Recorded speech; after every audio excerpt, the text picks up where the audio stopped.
Hey friends, welcome to Your Story Matters podcast. My name is Michaela, and I am so happy you're here. My hope for this show is that we experience the power of storytelling and understand that we are the main characters in our story so that we can live as our truly authentic selves. You're in the right place to hear real stories that will challenge, inspire, and encourage you on your personal growth journey. I hope you enjoy. Today on the show is Melissa Muir. Melissa, M.A.T., is the founder and lead teacher at Curio, where she helps families create practical, real-world learning experiences for their children. With a master's in teaching and experience across homeschooling, public, private, and online education, she's passionate about critical thinking, creative writing, and meaningful discussion. Originally from the great Commonwealth of Virginia, Melissa now lives in Quito, Ecuador, with her husband and 4 children. As a homeschooling mom and Enneagram Type 3, she brings a unique perspective on achievement, identity, and balance, both in the classroom and in life. Here's my conversation with Melissa. Hi, everyone. Welcome back to Your Story Matters podcast. I am so happy that you're here and have taken time out of your day to spend it with me. I am equally and always excited to talk to new friends. Today on the show is Melissa. Melissa, welcome to Your Story Matters. Thank you so much. Thanks for having me. Absolutely. Anytime, any day. All right. So as I said before we hit record, this is your show. I'm just here. So take it away. My story. Yeah. Tell me all about it. I guess, shall we start at the beginning? I was born in California, but did not live there long. And pretty much all of my childhood was spent in the great Commonwealth of Virginia. And I grew up right outside of Washington, D.C. So I had, all the fun field trips of like, let's go to the mall. Like extra credit for AP US history was helping my reservist teacher go and wash the Vietnam War memorial, right? Like that was wild. So all these really cool experiences as a teen, as a kid, ended up going to the University of Virginia, but I should back up a little bit because that part of my story is very box checker. Enneagram 3, all of the corners that were cut and all the things that I realized later, I was like, oh, like I knew where I wanted to go and I could walk into a room and kind of talk to the people as they needed to be talked to. But later on in life, I kind of learned like, that's why I was really motivated to do this thing, but also why I was so tempted and did sometimes like try to just cut all the corners. Like, read enough of the book, do enough of the essay, do enough of this, and this to get where I wanted to go. So, and end up heading to Charlottesville for college. Had a fantastic 4 years there, led Young Life, which is a ministry geared toward high schoolers. And during that time kind of had this shift where I was still in my 3-ness, right? What am I going to major in? Top 10 university. Well, I'm definitely going to go business and stuff like that. And I get my first C, Michaela. And I am just, oh my word, what am I going to do? Like, this is the end of a dream because I couldn't get into commerce school with those types of grades. And so I was like, what's next? And I kind of sat down and figured out these questions of like, what makes me tick? What do I love? What am I good at? And realized education was kind of what I loved. I loved talking to kids. I loved being around high schoolers and felt like I had some of those skills that were, good to be passed on. And so applied to the education school, got in and started on my 5-year master's program. And so was able to graduate a little bit early, even my three lives on, and got those things done and really enjoyed it. Like I really, really enjoyed it. So that was kind of a moment of affirmation and just my calling to say like, hey, this is absolutely what I should be doing. After graduating a little bit early, I had an internship one summer in Arlington with a charter school company called Imagine Schools. And my boss, complete God thing where he just dropped this woman in my lap. And so Crystal was like, I know what you should do. I know these people down in Ecuador. You're going to go to Ecuador. You're going to work down there with this couple. They're missionaries. They're from Canada. You're going to love it. So lo and behold, I moved to Quito, Ecuador, and I hang out for about 4 months in a small town called Quininde, which is way out near the coast. And I'm, 22-year-old doing professional development for these amazing women who are working in an after-school program with the most beautiful and, children faced with the toughest circumstances. And so it was a really humbling life check. Where do I want to go? Am I headed for the suburbs and going to teach for the next 20 years and live my Northern Virginia life? Or is this going to take a different turn? And I ended up meeting my husband on a weekend off. I met my husband at our church down here, still had a job back in Richmond to attend to. So went back and worked for a year, but all through that time, we got engaged and we're planning on moving back down to Quito, Ecuador. So we got married, moved back down here, and I am speaking to you from Quito, Ecuador, 13 years later, where my husband and I have 4 children and we are homeschooling. And during that whole process of being in another country, giving birth in my second language, figuring out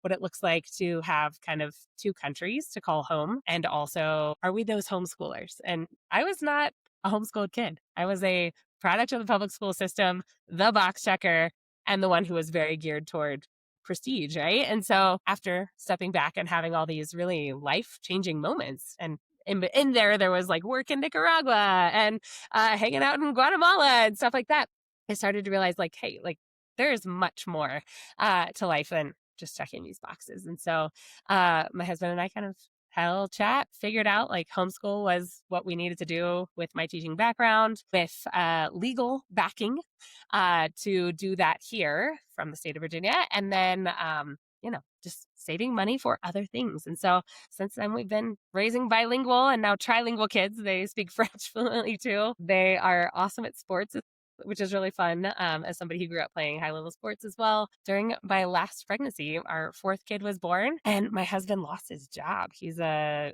cloud guy, like a good guy hacker, basically, is kind of how you could think of it. Thank you for clarifying. A good guy hacker lost his job. And so we were kind of looking around like, we're fine, but like we should probably have some sort of income. And a friend told me about online teaching. And I was like, I could do that. Great. Like kids are all asleep. I'll just like teach it like really crazy early in the morning, like 4:00 in the morning or something, and make it work.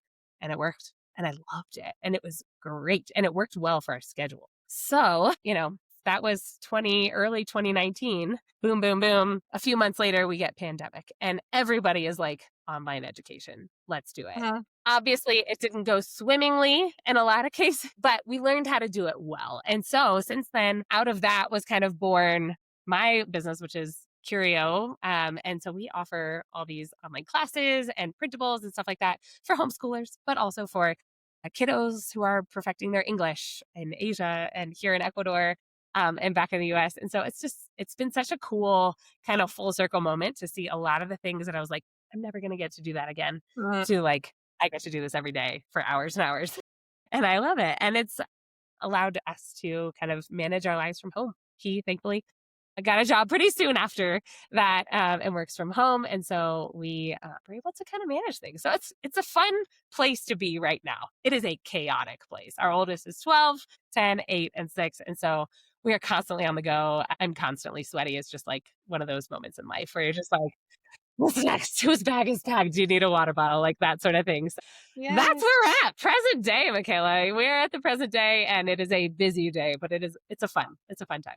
It sounds so fun. Like, I just want to spend a week with y'all because it just sounds like the best place to be. You had the culture shock kind of, not necessarily too young, but like you had that experience in college and then now living, what is it like having 2 countries to kind of call home, or 2 places where, your heart resides, I would say, hopefully maybe equally in both? What does that feel like?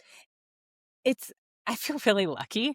I wouldn't say that was immediately my response. Another thing that comes to mind is like expensive, which in some ways, like we save a lot of money living here and making US salaries. But I feel really lucky because we're able to have those same, like pass on the best of both cultures, if that makes sense. Obviously, they see both. And I think we're able to provide kind of a healthy critique of both cultures.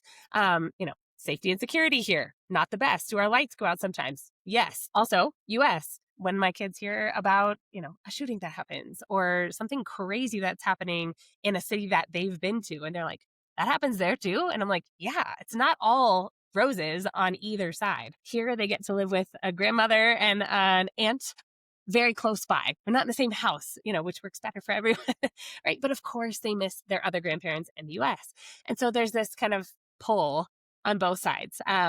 I laugh and say expensive though, because we're maintaining 6 passports, making sure everybody's got 6 months worth of validity so that we can travel at any time. And then, of course, renting a car big enough to fit 6 of us in it. We're just in that process right now. So that's kind of fresh on my mind, headed toward the upcoming holidays where we're going to be there for, drum roll, about 7 weeks, which is cool because we can do that. We can homeschool there. Yeah. We can work from home. And so it's really cool to be able to, lean into the freedom that we've got. And as our kids are starting to like, when like your kids are like starting out and you're like, oh, you're enjoying this. I'm glad you're enjoying swimming or ballet or whatever. And then you're like, oh, you're good. You're good at this. Like, that's cool. And it's really fun to see them kind of blossom into these like serious athletes in their area, right? They each have their niche. And so it's fun to find like high level camps and like trainers and stuff while we're there, and kind of slot them in. They're going to be the weird exotic kid coming from South America for a couple of weeks. Like, that's going to be an interesting thing for them. Yeah, that speak English perfectly and have like curly red hair. It's one of those things where it's like, you don't fit the boxes that I want to stick you in, but Yeah. yeah, it's gonna be cool. That's kind of the take on living in 2 places. Yeah. Yeah. Were all of your kids born in Ecuador? Yeah. I walked to the place where I gave birth. I mean, it was just like, oh, like, where would that happen in the US if you weren't having like a home birth? Like, yeah, it's pretty cool. Yeah, it worked well. I love that. Yeah. I think your kids are amazing and I haven't met them yet. But just the fact that like, speaking 2 to 3 languages, getting this dual citizenship, getting to see the world, we don't get that opportunity a lot. So it's really quite precious and awesome just that the 4 of them, get this experience together, but also they get to grow up and like impact the world in such a way where it's like, if you kind of just stay in one place all the time, right? And kind of just not necessarily do the American dream, there's nothing wrong with the American dream, but it's so very black and white, right? And they just have all of these colors and textures and things happening. And I think that's just so cool. I want all of them to And write it's a book or do something. It's just like, exactly. how cool. How cool. And it's made, I think, my husband and I much more open-handed with like what we hope and dream for them too. I mean, like, I think before I've been like, and you go to this university and you meet your spouse and then you move along and you do this. And now I'm like, you might go to college. I don't really care if you do. Like, it's fine. Like, we're going to nudge you that way. But like, after that, like, you don't have to get the typical job. Like, if you want to go do missions somewhere else, if you don't want to get married, that's fine. Like, there's just these different things where we're like, could be that you marry someone from another culture who right now in 2025 as a 10-year-old is not speaking English right now. Like, this is wild for me to think about because that's our story. And so we're figuring out kind of what that looks like, but it's really cool. And it's fun to kind of equip their toolbox with as much as we can right now. So yeah, we'll see where it goes. So fun. 3 languages. Now I finally have people to speak French too. But I've been like so far behind on my French. It's just like, it's forget about it. I can pronounce it, but I won't even know what you say back to me. It's so fun. So I want to ask like a little bit about the Enneagram journey. Fill me in on that because then I have a segue, but we'll start with that first. Sure. So I think I could always tell myself like, oh, you're just a high achiever. That was just always what I was called, I guess. And so the label that was put on me. And so that was kind of where I would like have to mitigate my expectations of things and my disappointment, like especially those early years of motherhood where I was like, I'm at home. All I've done is like fed a kid today and cleaned up a lot of stuff over and over again. And it still doesn't look like it. Right. And so that's demoralizing for a 3 who's not healthy. And so my mom came down for a visit and she always brings me books. Like, I love a fresh hardcover book. I'm very happy with an e-reader because that's where I need to be right now. But the idea of a fresh book is fantastic. And so she brought down The Road Back to You and Stabile and do you remember the other author? Cron. Okay, Ian Cron. So read it and I was like, yes, that's me. Who's been inside my head? Like, all the typical things we hear of now when we're like seeing someone find their number for the first time. And I was like, how did they know that about me? Because that corner cutting thing was shame. That was, the wedge of shame that I just kind of had to deal with, but also like felt like I could keep hidden away and still excel at the other things. And so that really helped. And then kind of figuring out, okay, what's my husband? And, we're not supposed to type other people, but we can usually tell. And so just kind of figuring out, okay, I think this is where I see you, reading up on it, reading up on other possibilities, wings, things like that, and figuring out, okay, I think I know how I can best help him and just getting to be a healthier version of myself. And so that was, maybe like 2017 that I really started understanding it. And then figuring out like, this is something that I can really lean into and use, in running my own business, which is, such a 3 thing to do of like, yeah, I'm going to go out there. My face is on the front. Yes, my name is on the front, but also now it's time to make the back end line up with the front end. Everything's got to be straightforward. And that's kind of been like a really cool exercise and I love working out too. So we're going to use all the sports and fitness metaphors here, but putting in the work behind and making sure that I am conditioned in these things that I'm going to either say yes to or no to, making sure that the structure is there for rest. Having a Sabbath. What does a Sabbath look like? It means I'm not opening my work email that day. It means that I'm not doing social media at all, not just work, because basically all of my social media is my work social media. So that, and also personal social media, making sure that I'm not promoting some image of myself there, and kind of modeling that also for my kids. And so they see me, for example, fast on Wednesday. And it's not like maybe I would have done in high school, which is like, cutting and not necessarily, eating all that I should have because again, fitness and sports, but also it's a point of discipline and dedication because they know the reason behind it. They know that there is this function and discipline behind it. And it's not just, oh, mom's not eating today. No, it's mom's not eating breakfast today. And I'm going to be there for lunch and I'm going to eat also with lunch, but I take this one meal out to show and to have this kind of this discipline there. So I think it's been kind of a mix of that, like discipline and structure and kind of moving forward in a more healthy way. Yeah, that's perfect. Such a good tool. Love it. It's so good. So with that, thank you. When you talked about just a second ago how, you and your husband are a little bit more open-handed with the kids in terms of like, it might not be the typical American dream that we have for our kids. Did you have that for yourself growing up? But then looking how you've made Ecuador your home for a very, very long time, like as a 3, was this like, were we always chasing the adventure? Was there some kind of structure like I have to follow this plan? Or because you were in Ecuador like around college and shortly after, did that kind of like reshape the vision for like how you want to succeed in your Such a freeness? good question. So of course, the answer would be like, no, like this was not the vision of success, right? Oh no, you don't have a large house with 2 cars right now. You don't have your kids, in all these X, Y, and Z leagues, that sort of thing. That was kind of where my vision was. I don't really know what I kind of pictured as myself doing, but I was like, be fine as long as I look good doing it. Like that would be fine. And so I think that was kind of where I was. I didn't know what the next step looked like, but I just knew like this is what I expected myself right now.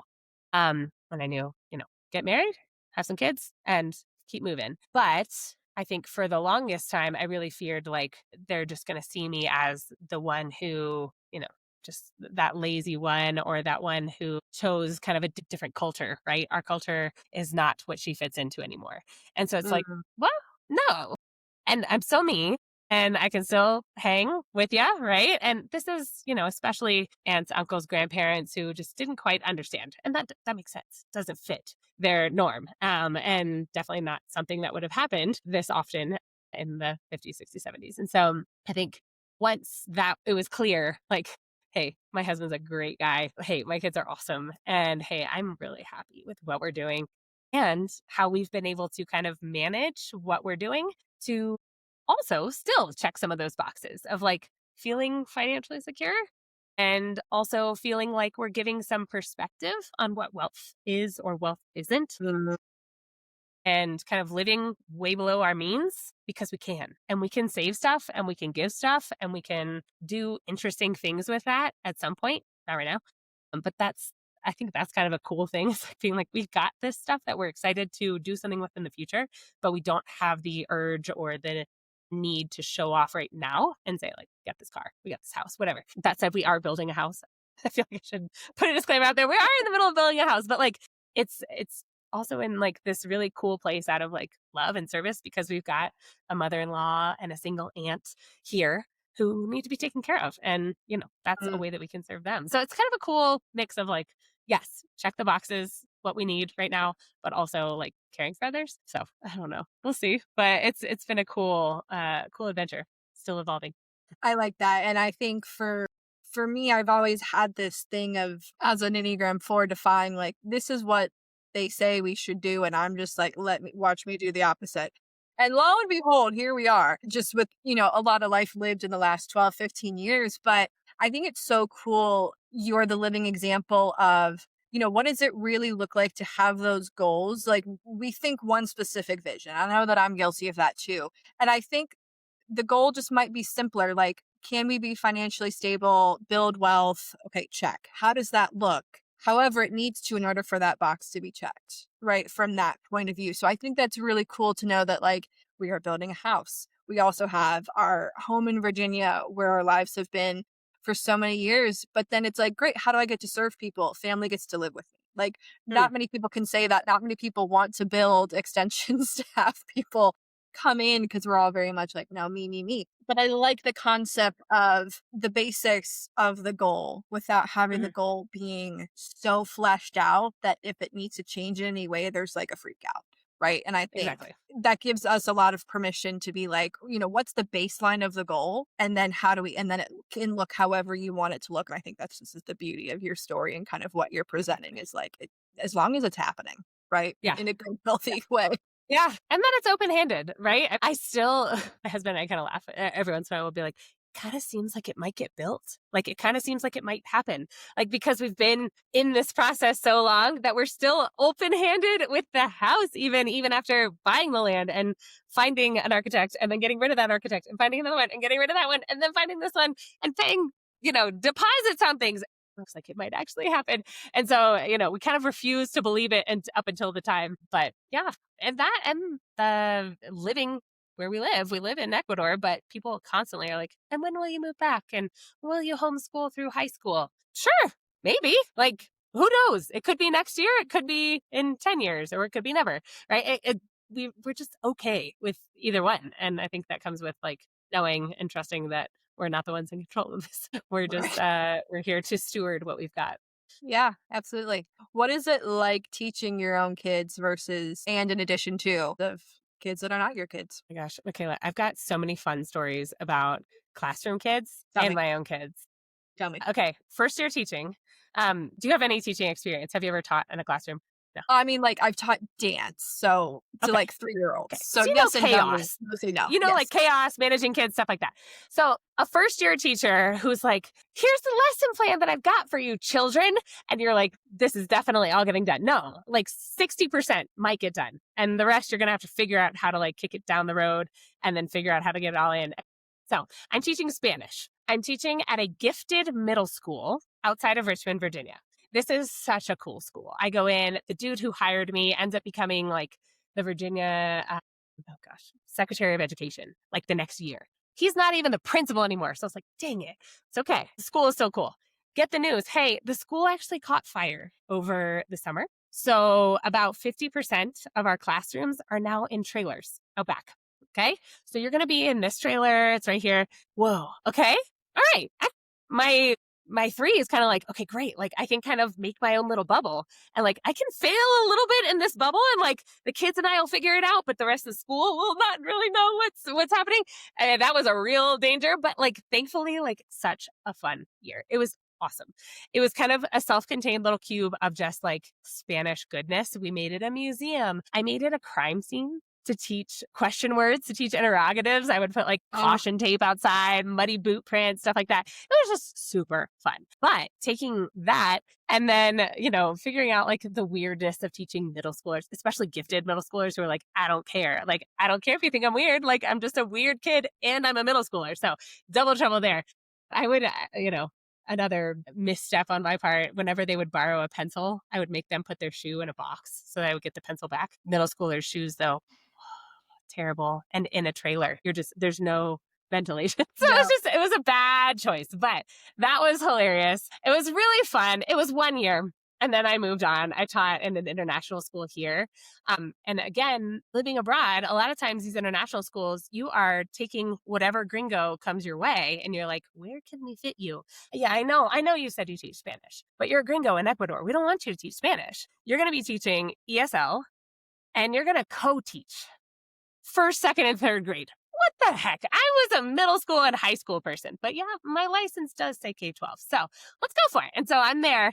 And it was the biggest blessing ever because it was right before I had our first kid and I didn't know how to teach kids to read. So here I am getting a front row seat with these 3 amazing women who I was their co-teacher in first, second, and third grade. And I got to watch them teach kids to read. I got them to watch them teach math and like how to teach addition, which is like weirdly complicated to actually teach. And then third grade, watching kids go from like learning to read to reading to learn. Whoa, it just progresses. It's so cool. And so I was able to take those 2 years, move into our homeschool. And it's the coolest thing because it's all the fun of watching kids get it without all the pressures of having 32 kids or 32 stinky kids or 32 wild kids or administrators on you. Like, it's just really cool. So I love it. And homeschool is not for everyone, but it is such a cool thing to get to know this tiny human who you're like, I think you love this topic, and I'm going to use this one topic to teach you everything you need to know. And so we're rolling through numbers, we're rolling through letters, we're rolling through all these basic things using dinosaurs or using basketball or using whatever they want, right? And so you can tailor it infinitely. And you've got the stuff in their house, which is like the basis of connection. And so if you want somebody to remember something, you've got to connect it to some memory, some smell, some food, some personal thing. And hey, we're all within arm's reach of you right now, and you're learning how to do this thing. And so it's really fun to just have all those things together. Now, is it always butterflies and rainbows? No, absolutely not. Like, there are days where we're like, what's up with you? Like, why aren't you up for whatever we're doing? Or yesterday you knew this and today you don't. Like, what's going on? But I think the other cool part is that we can push it off to the afternoon or take a break and not do that today. And sometimes I'm the problem, and I can just kind of step back and be like, hey, siblings, why don't you guys work together on this? Or, hey, here's a cool video I found. Tell me what you learned from this. And there are just lots of little ways that you can step forward and back and really lean in on the things that you are obsessed with. And that hopefully one day your kids are obsessed with too, and everybody gets obsessed together. And so we do a deep dive into World War II or a lot of historical fiction. And now those kids are in my classes. So maybe I'm their teacher, maybe another teacher is their teacher, but it's fun to see them in these peer groups doing the same things that I'm doing with other kids who I can see, like, my kids are on the same level. Like, it's cool. Like, so I think I get a cool view of things where other homeschool parents are like, am I failing them? Do they not know how to read even though they're 12? Like, no, like, it's fine. Like, I can see, like, these are what 12-year-olds are doing. These are what my kids are doing. We're fine. Everything's fine. And it just takes the temperature down a minute. And, as long as everybody's enjoying it, I think that's the other part of the thing. I definitely did not want our kids to be box checkers. And so we are doing a little bit of prep for my middle schooler now with like PSAT. I'm like, you've never seen a test in your life, child. Like, this is what multiple choice looks like, just kind of figuring out some of those things. But it's fun. I wouldn't change it. I'm so glad we did this. Yeah. But it's definitely a good choice for our family. Absolutely. What was the inspiration behind Curio? Was it a dream? What, take it and run with it? How did this get born? Linger. Good question. How was this born? Where did this idea come from? What was the origin story? Let's say it that way. Yeah. So the origin story. So I was teaching online. I mentioned in 2019, I started teaching online, and it was a Chinese company called VIP Kid. And this thing was a behemoth. And there were so many, mostly ladies in America, teaching online early in the morning to these kiddos in China. We got paid about $20 an hour. Okay, great for like, hey, those extra moments for a mom who's just trying to, add some extra money to the family economy. But that went really well, fully booked, just loved it, had some really good success there. And then out of nowhere in 2021, Chinese government said, no contracting any teachers who are outside of mainland China. Okay. So the Americans who were living in China could still go on teaching, but they just realized there are millions of dollars flowing out of this country. And also there were, to give a full picture, I mean, there was the economic part, but there was also like kids were spending hours, like parents would book classes for their tiny kids that had no business being on a screen more than 30 minutes, 25 minutes our classes were. And they would do back-to-back classes, weekends, holidays. It was just obsessive. It was also mostly the pandemic, but there was no need for that. And so there was the pressure, there was the cost, there was inequality between families with lots of kids and families with one kid, and stuff like that. And so they cut that off. And I was like, what am I doing now? And so thankfully I had already started teaching with an organization who I still work for. I'm the head teacher for that. And I get to lead a group of teachers, do professional development for them, hire, bring on new teachers, stuff like that. But started working for them, taught a lot of classes for them, and then slowly started letting go of those classes because I had my own students. And initially I wanted the Chinese families to be able to find me because there's this Chinese messaging app. Have you ever heard of WeChat? It's like WhatsApp, kind of, or Messenger, but it's only for Chinese people, or you have to have a contact. Somebody has to invite you into WeChat. So you have to, have a special code, stuff like that. And so some of my Chinese families, I would like hold it up, the QR code, hold it up, have them scan it, show mom and dad, where's mom and dad? Because if we would get flagged if we did this on the platform. And so they all got in touch. They started recommending me to other people. And the name was Melissa is Teaching because I was just Miss Melissa, right? And so Melissa is Teaching. And eventually it became more than just me. We had other teachers join. And so I was like, no, this doesn't work. And the story behind the name is just Curio because sometimes you meet kids who are just, bored with everything. They don't care about anything.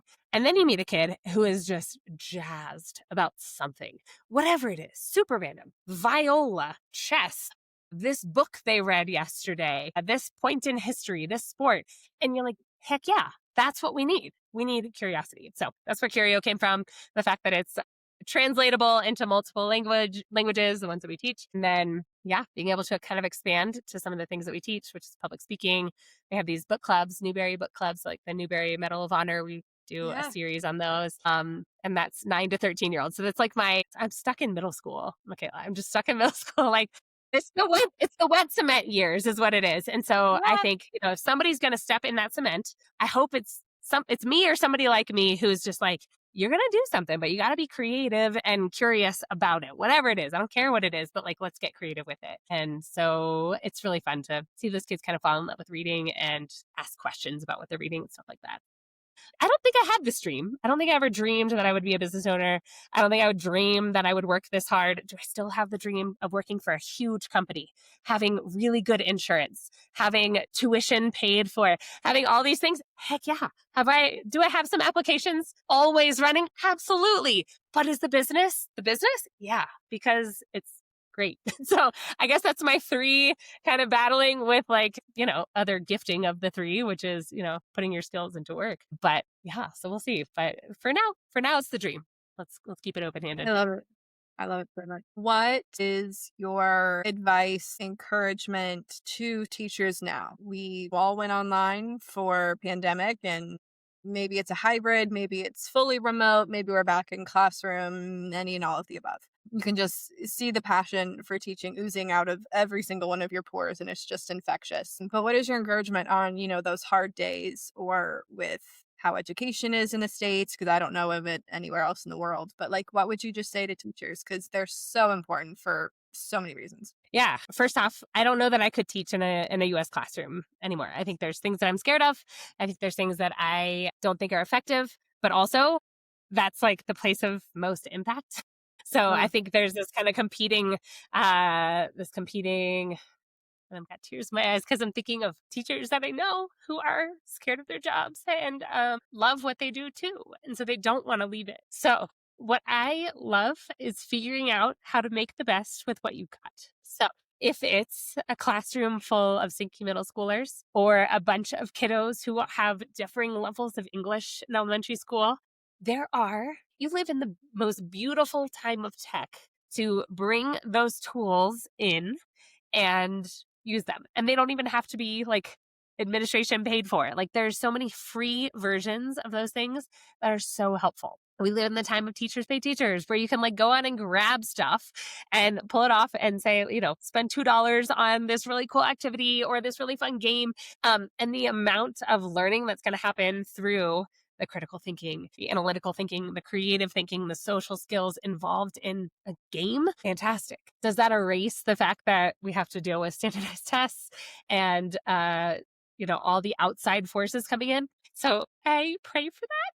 And I hope that what we're doing with Curio and just trying to encourage families who are homeschooling and what they're doing, I think that's awesome. And I love seeing opportunities for families to homeschool who can, but I know that's not always possible. And so, I don't know.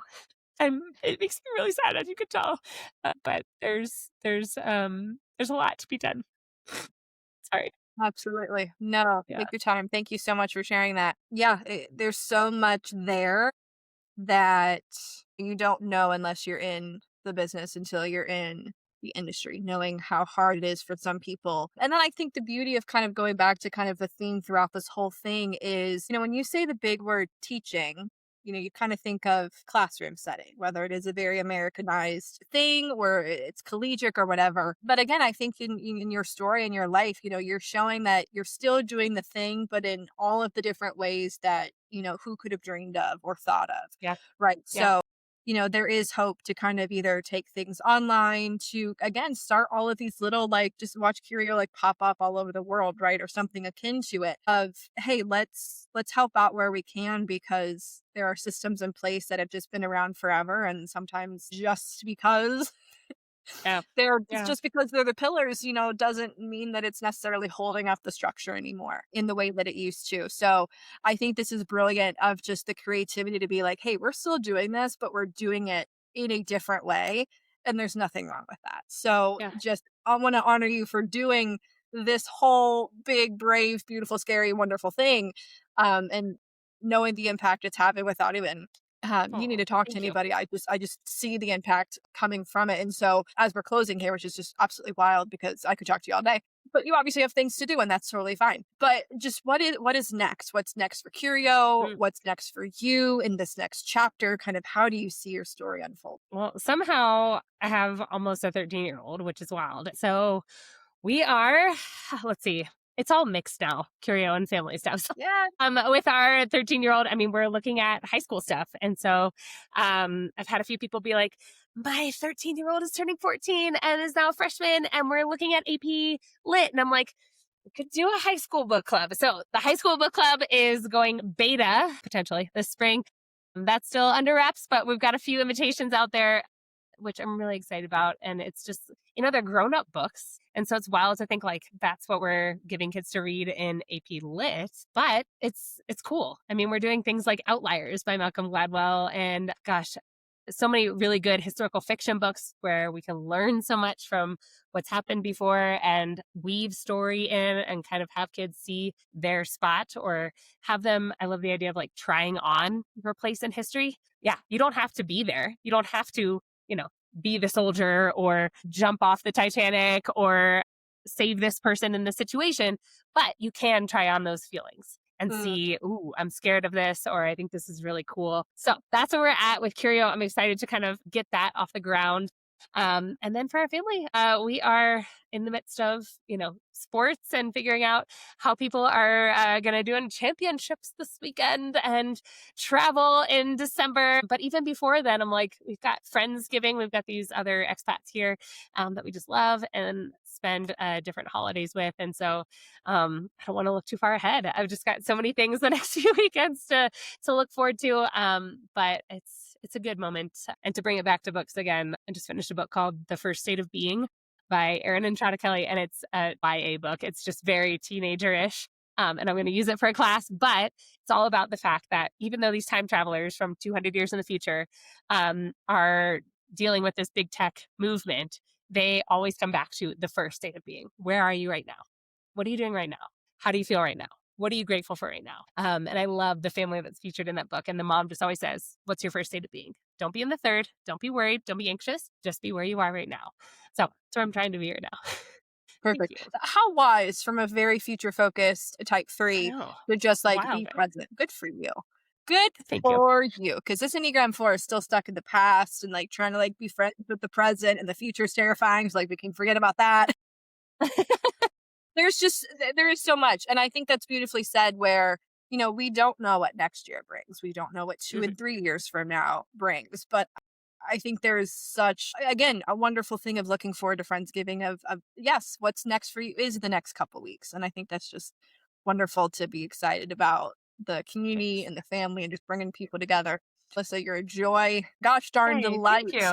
Thank you for your time today. We'll have everything linked in the show notes, so people, if they're curious about Curio and other such things, can check See you what you out. did I there. see what you did there. There you I go. see now. It all Well done. makes sense.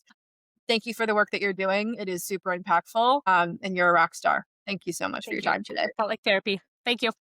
Yes, anytime. Thanks for listening.